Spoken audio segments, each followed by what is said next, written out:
গোৱালপাৰা জিলাৰ মাটিয়া চাৰাপাৰাত উত্তপ্ত পৰিস্থিতি। বনকৰ্মীৰ বিৰুদ্ধে উত্তেজিত হৈ পৰে ৰাইজ।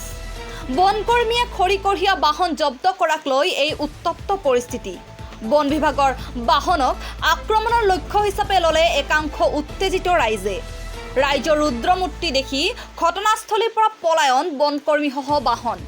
ৰাইজৰ অভিযোগ, ৰংজুলি বনাঞ্চলিক কাৰ্যালয়ৰ বনকৰ্মীয়ে সময়ে সময়ে খৰি, কাঠ, বালি ইত্যাদি কঢ়িওৱা বাহন জব্দ কৰি ধন সংগ্ৰহ কৰি এৰি দিয়াৰ অভিযোগ। গোৱালপাৰাৰ পৰা চিন্তু নাথৰ ৰিপৰ্ট, এনি খবৰ।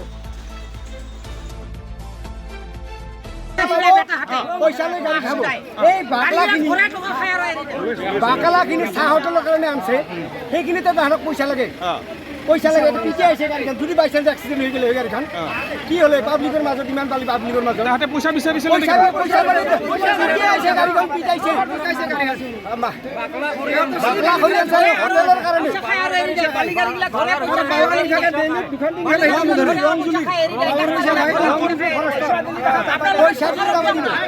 আজি পইচা লৈছিল নেকি